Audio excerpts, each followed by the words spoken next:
Welcome to my channel power of sculpting. तो friends, कैसे हैं आप लोग?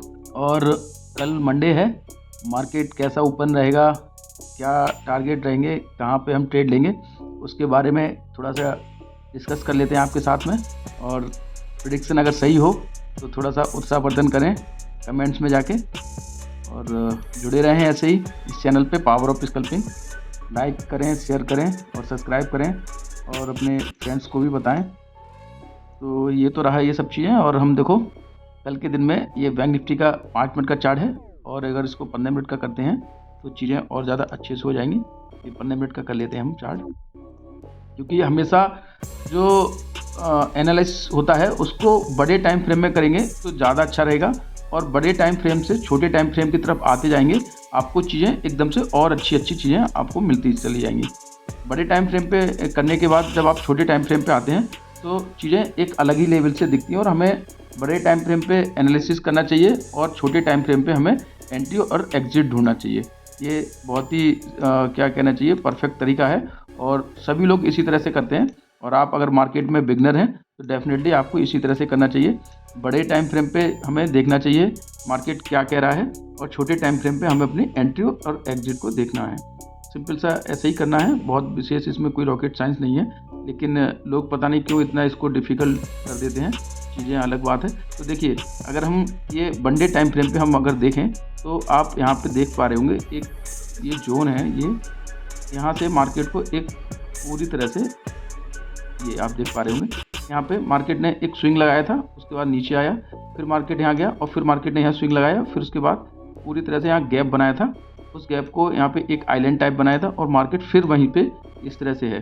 तो अगर वनडे टाइम फ्रेम पे देखते हैं तो तब तक ये जोन यहाँ से नहीं टूटता है। ये जोन तोड़ने के बाद ही मार्केट निफ्टी जो है, बैंक निफ्टी जो है, ऊपर की तरफ मोमेंटम देगा। ये वनडे चार्ट पे आप देख पा रहे हैं। वनडे चार्ट का मतलब है कि आप इसको जो देख रहे हैं वो अगर आप जब शॉर्ट टर्म में देखेंगे 15 मिनट के चार्ट पे, तो आपको ये जो जोन मिलेगा वो ये वही जोन है जो 46,000 के आसपास का जोन है। और देखिएगा ये यहाँ पे इस तरह का ये एक रिएक्शन यहाँ से हुआ था। मार्केट यहाँ पे काफ़ी दिन से, पिछले कई सेशन से यहाँ पे एक फंसा हुआ है। जब तक यहाँ से नहीं निकलेगा, आने वाले समय में मार्केट को हमें उसी नज़र से देखना है कि ये कहाँ पे किस तरह से काम करेगा। तो हम 5 मिनट के टाइम फ्रेम पे थोड़ा सा इसको और देखते हैं डिटेल में। देखिएगा, ठीक है। अभी कल का हमारा जो रहेगा, कल के लिए हमें किस तरह से ट्रेड करना है, सिंपल सा है। कल के लिए हमें ओपनिंग जो मार्केट की रहती है वही हमें देखनी है। देखो, मार्केट एक लंबे समय से ये मार्केट स्पाइक बना के इस जोन में रीटेस्ट करता रहा है, ठीक है। और एक लंबे समय से यहाँ पे मार्केट अपना रेजिस्टेंस सपोर्ट के तरह पे यहाँ पे बनाया हुआ है।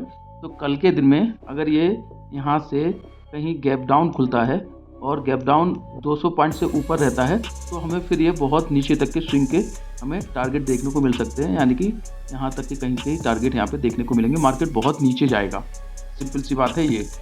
और अगर मार्केट यहाँ पे कहीं ओपन होता है और जब तक इस स्विंग को, इस वाले स्विंग को नहीं तोड़ता है, 46,000 का जो एक जोन है उस जोन में ही अभी घूम रहा है, उसको जब तक ये 46,200 की और इसकी ये जो ये लेवल है इसको तोड़कर ऊपर नहीं जाता है, हमें ऊपर तक के टारगेट देखना मुश्किल है। तो कल के दिन में मार्केट सिंपल सा है, यहाँ पे कहीं ओपन होता है और थोड़ी देर यहाँ पे कंसोलिडेट करता है, उसके बाद मार्केट अगर ऊपर जाता है तो डेफिनेटली हमें फिर 46,800 तक के ये स्विंग जो यहाँ पे कल के दिन में यहाँ पे बना था, वहाँ तक के टारगेट यहाँ पे हमें देखने को मिल सकते हैं। लेकिन अगर इस स्विंग को नीचे की तरफ तोड़ता है तो हमें फिर पूरी तरह से तैयार हो जाना चाहिए कि हमें फिर यहाँ पे पुट में ट्रेड करना है, और एक लंबा गैप है इस स्विंग तक का, तो यहाँ पे हमें 45,000 तक के टारगेट यहाँ पे देखने को मिल सकते हैं। क्योंकि मार्केट पिछले लंबे समय से यहाँ पे देखो इस स्पाइक से यहाँ पे रिटेस्ट होते आया है, तो इसी तरह से यहाँ पे भी एक जोन बनाया है। मार्केट का जो डायरेक्शन है वो अभी एक तरह से बेयरिश है, क्योंकि जिस हिसाब से मार्केट ने यहाँ पर मोमेंटम दिया था, मोमेंटम देने के बाद अपने आप को सस्टेन नहीं कर पाया, और देखो सीधा एकदम मार्केट नीचे की तरफ आया है, ठीक है। तो जो मैं काफ़ी लंबे समय से इस बात को बोलता आ रहा हूँ, 46,000 का जो जोन है आज आके मार्केट वहीं पे फंस रहा है, ठीक है। ये 46,000 के जोन पे 46,050 का आप जोन देख पा रहे हैं, ये 46,000 के जोन पे ही आके मार्केट फंस रहा है। जब तक इसको पूरी तरह से ये बाहर नहीं निकलता है यहाँ से, हम बुलिश नहीं मानेंगे हम अपना मेरा ये नज़रिया है, आप चाहे जो भी सोचते हो। तो इस स्विंग को जब तक ये नहीं तोड़ता है, हमें ऊपर की तरफ के टारगेट मिलना मुश्किल है। मार्केट ने कोशिश की, कई बार रिटेस्ट भी किया है, लेकिन आज आके वही हो रहा है। यहाँ पे देखो मार्केट गया भी ऊपर, लेकिन सस्टेन नहीं कर पाया और फिर सीधे नीचे आ गया। तो कल के दिन में मार्केट यहाँ खुलता है और इस स्विंग को तोड़ता है और कुछ देर यहाँ पे सस्टेन करने के बाद इसको तोड़ता है, तो हम सीधा कॉल में ट्रेड करेंगे और फिर हमें 46,800 तक के टारगेट देखने को मिल सकते हैं। सिंपल एक स्टेप तो ये याद रखना है। दूसरा, अगर मार्केट इस स्विंग को नीचे की तरफ तोड़ता है यहाँ से, तो हमें फिर पुट में ट्रेड लेना है और नीचे तक के टारगेट, यहाँ तक के टारगेट हमें देखने को मिल सकते हैं 45,100 तक के। ठीक है, तो कल के दिन में ओपनिंग इंपॉर्टेंट है, गैप अप खुलता है या गैप डाउन खुलता है, उसी के हिसाब से हम ट्रेड लेंगे। और ऐसी जानकारी के लिए जुड़े रहें मेरे चैनल पावर ऑफ स्कैल्पिंग से। लाइक शेयर सब्सक्राइब करें। Thank you.